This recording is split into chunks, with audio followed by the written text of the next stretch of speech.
Hello everyone and welcome to Galaxy 89 Cars. So today you join me on another fresh and early morning down at Renaissance Classic and Sports Cars because I'm driving another one of their cars today. Another because last week I took their GT3 Fastback Mustang, which is a bullet replica, out to a local cars and coffee meet.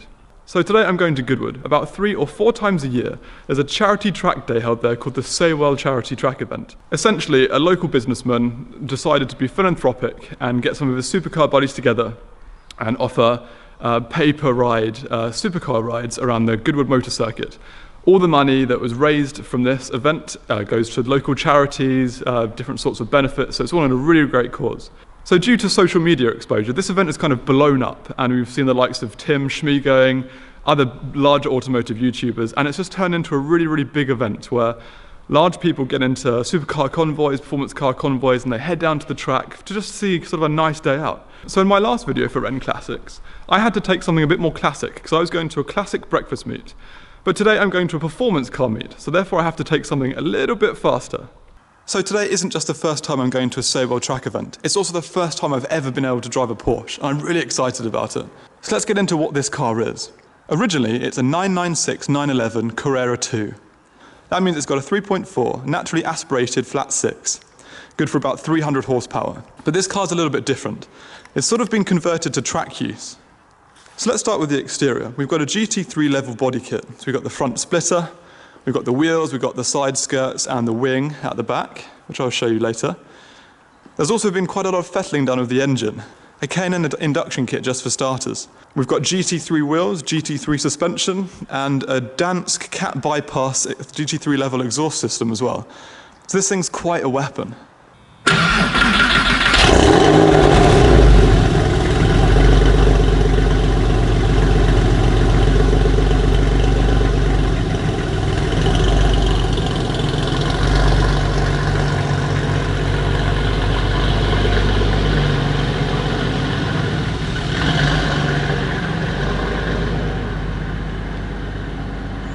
So as I told you, this thing's Dansk cat bypass exhaust sounds mega. Anyway, I'm going to get in the car now. I'm going to meet up with some friends. They're coming in a C63.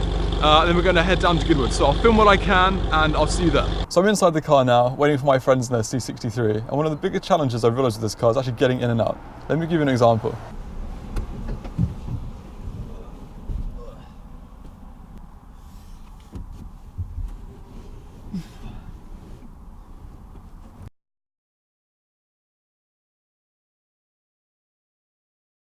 Okay, so getting in isn't as difficult, but getting out is difficult. You see, this roll cage here is brilliant for safety, and I'm actually quite glad that we've got it, although hopefully we'll never be using it. But it's a bit of an issue when you try and get out. So the seats I'm sitting in now are full buckets, and these are actually fixed to a bracket, which is then screwed into the base of the car. They can't be moved forward or backwards easily, and I can't tilt them either. And there's no sort of way to adjust the head separately, as you can see. So when I was here the other day to make sure I was able to drive this, I had to have the seat move forward. So I took the seat out, changed the bracket, the pins on the bracket, moved them forward about 1 inch, so not too far, just so I had a bit more confidence in the clutch feel. So I'm going to have to put my seatbelt harnesses on soon. I'm going to wait until my friends actually arrive. But I don't know if you've ever seen, there's a part down here. Essentially, these pins slot into the holes that are around here, and then to open them, you just pull on this thing, and then it clicks, and then it opens. So it's kind of like a more elaborate version on what you'd get on just a normal plane, basically. So the same type of thing where you put it around there and you may have to unfasten it or unclip it. This obviously just has these, so it's more like a sort of jet situation, I guess. Apart from that, these seats are actually fairly comfortable. There's a lot of padding at the front, so the bottom of my knees actually feel quite comfortable. I'm quite surprised by that, actually. I can imagine this could potentially get a little bit uncomfortable later on. Anyway, they have arrived, so I will catch you later.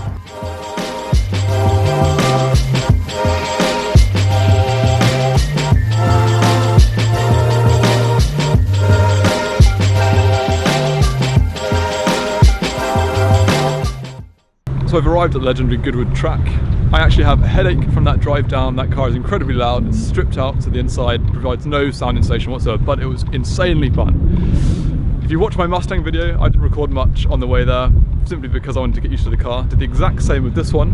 What I'll do is make sure I give a full rundown, full review, in-car driving experience on the way back. So there are insane cars here, which I'm going to show you now. I'll do my typical voiceover thing, and I'll catch up with you later. The first thing I saw as I walked into the paddock, and a definite surprise, was this Ferrari Challenge car. Just wait until you hear the drive-by later in the video. The event organisers' cars were presented formally between the track and paddock. First, the Aventador SV Coupe with one or two casual, low-budget cars sitting with it. A LaFerrari, and this one-of-one Pagani Zonda PS.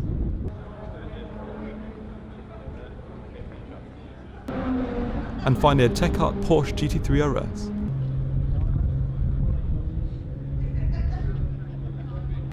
It was possible to have a track experience of all of the cars you see here, as a passenger. To go out, all you needed to do was make a charitable donation, but there was a zero film and photo tolerance policy, and it ended up being a bit of a free-for-all, so I decided to stay this side of the track. Although I was sorely tempted by the 918.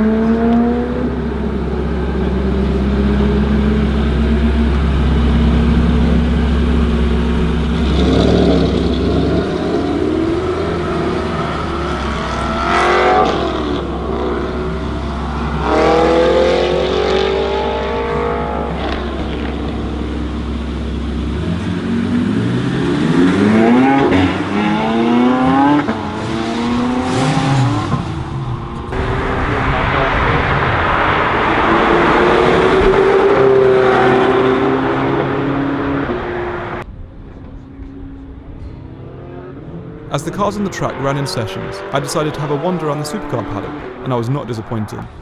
Here's an elusive Aventador 50th Anniversario, a 599 GTO wrapped by Yanimais, a McLaren P1, and a very well-known McLaren P1 GTR, and finally a Koenigsegg Agera M, which ended up being kicked off track due to its loud internal exhaust system. Back to the circuit, I'll let you experience these final few drive-bys.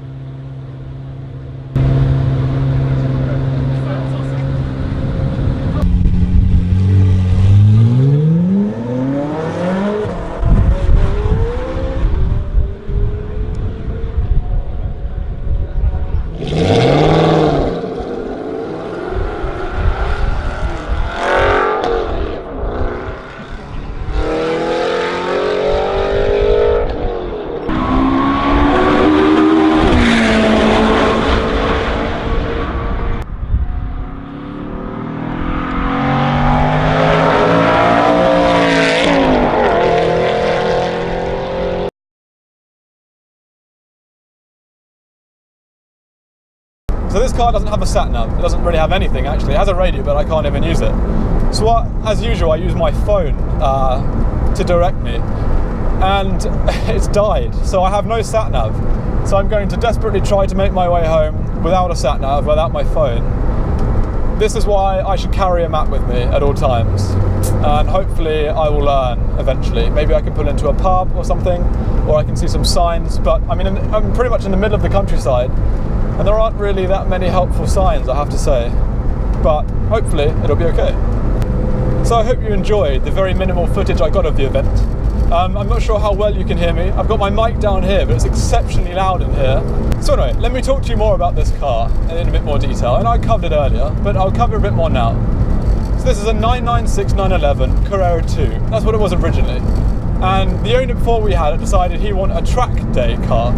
So basically what he did is he stripped out the interior, stripped out the seats, so now you can see we've got bucket seats like the one I'm sitting in right now. We've got the harnesses instead of the normal seat belts, Alcantara GT3 wheel, we've got the roll cage as well, of course. All like the GT3 mats have been included. So in terms of the exterior and performance, it has the 996 GT3 body kit, the 996 GT3 wheels and suspension. It has a Dansk cat bypass exhaust. It sounds absolutely amazing. I'll see if I can maybe get you a clip of that. And there's other stuff that's been done to the engine that I'll put into the description of the video in far more detail than I can express right now. Although I love cars, I still need to know a bit more about their sort of engineering and sort of how they work exactly. I know the basics, but not everything. But let me talk to you a bit about what this car's like to drive. So this is the first time I've ever driven a Porsche. I've heard a lot about the brand, and I've loved the brand from an outsider's point of view, but I've never actually driven a Porsche. This is my first time. So what can I tell you from my first ever experience? Well, the things I've heard about Porsches are that they're very, very sort of laser beam-like in terms of their driving ability, in terms of how precise they are in the corners, how accurate they are. All of that is 100% true. I can tell you fundamentally right now that all of that is 100% fact. I'm not going to lie. I had heard previously, maybe it was just my colleagues and people trying to wind me up, but I had heard a bit about 911s being a bit dicey, especially in wet conditions, and it was actually quite wet this morning. So I was sort of a little bit worried that I might get some sort of snap oversteer, you know, when the sort of back just snaps out. But you know what, on the drive down it was rainy this morning and I took it carefully, a little sort of pushes here and there. It was absolutely sort of amazing, really. Touch wood, of course. This car is very, very well put together. It sticks to the road really, really well. It's very precise, it's very direct. So as long as you respect the car, you can make it go pretty much wherever you want, like directly. This being the car that it is, it's been totally stripped out inside, so the sound in here is absolutely insane. When I got to the event, it's about an hour's drive from where we're based to the event, and I had a really bad headache. So this is the first time I've ever worn harnesses in a car, and you know what, it's not actually as sort of overwhelming as I thought it might be. It's actually totally fine. At the beginning, especially with all like the roll cage and everything, you feel a little bit claustrophobic. But then you sort of get over it, and the seats are quite comfortable. They hold you, or they hold me in nicely with my build because I'm quite slim. These, I've adjusted them so I can't go forward that much, but I still have a little bit of room to move around. So let's move on to the throttle. The throttle, in comparison to other cars I've driven, is actually quite hard, and you have to give the car quite a lot of gas to be able to get it to move on.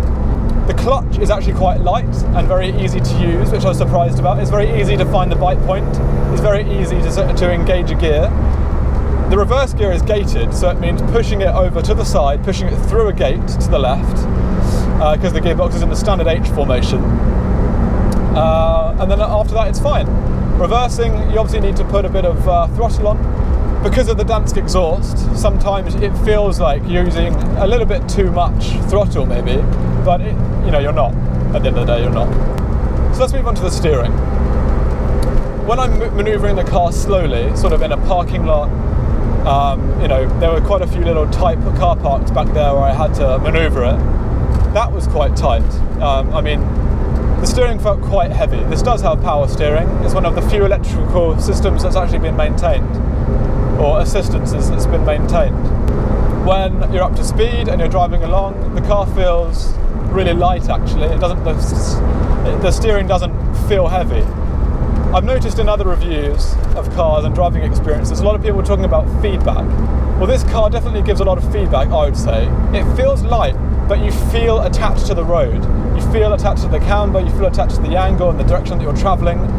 You feel that the input you put into the steering wheel when you turn it, even just a little bit, that has a direct relationship with the amount that you actually drive, with the direction that you travel in. And that's something that I really like. The brake pedal is also really, really light. The throttle is definitely the hardest of the three pedals, but the brake is actually quite light. This has race, kind of street race spec brakes. You don't have to depress the pedal very much to get the sort of desired level of braking, I feel. One thing I have noticed, however, is the rear view is a little bit obscured because of the big rear GT3 rear wing we've got at the back. Other than that, it's totally fine. Like I said before, the seats are very comfortable. I fit in them really, really well, and I feel supported. The dials are really clear. In typical Porsche fashion, there's quite a few up in front of me. They all are very, very easy to read. It's not complicated in any way, shape or form. From the outside, at least in my opinion, especially for someone who usually drives in a bath, which is basically like a little P, the car does feel and look quite long. It doesn't actually feel that long when you drive it. I feel like I can position the car comfortably. This car gives me confidence in where I can place it in the road and in where it's seated in the road. I don't feel like it's too big for the situation in any way. Of what this exhaust sounds like a little bit, so I'm going onto a motorway now, and I want to see if I can not go that quick, but just use sort of high revs to accentuate the exhaust note of the engine. I don't know how well you're going to be able to hear it.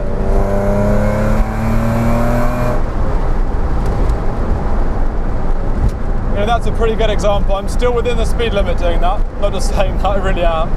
I'm still in the slowest lane of traffic. But I mean, it's a really, really good sounding exhaust. I'm going to see if I can give you another example. I'm going to back off a bit, slow down, give myself some space.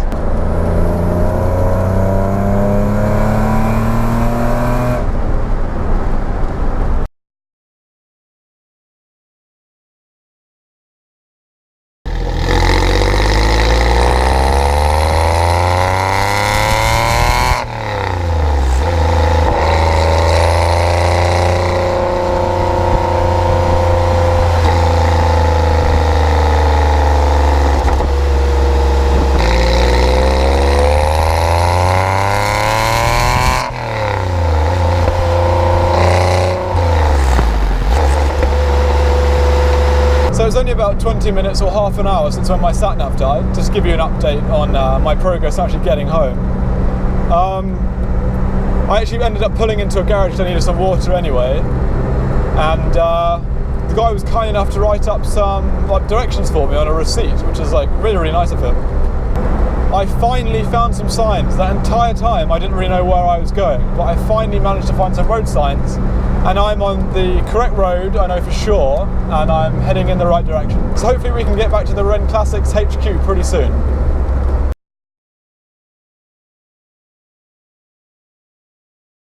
So now it's almost 4 PM. I've been up since just before 5, entire day of moving around this absolutely mind-blowing car. It's not actually that powerful, not actually that fast, but for my first driving experience on a Porsche, I'm probably too tired to express how truly sort of blown away by this machine I am.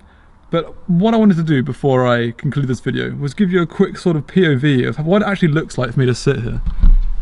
So this is the driving position I've been at pretty much the entire day. The Alcantara wheel with the 12 o'clock notch. All of the dials in front of me. There is a stereo system here, but it doesn't actually, I think it does work, but there's too much of a potential drain on the battery, so it's just best to not use it at all. Then the 6-speed gearbox, and of course, look at this roll cage that goes all the way up and then all the way down. And this thing here is a bitch to climb over, I'm not going to lie. So anyway, that concludes my first ever day with a Porsche, my first ever drive of a Porsche, anything with a Porsche, and it's a brand I really want to get close to, and I want to save all of the money I have and hopefully buy my own. Nothing quite like this, but maybe something a bit more sort of day-to-day oriented.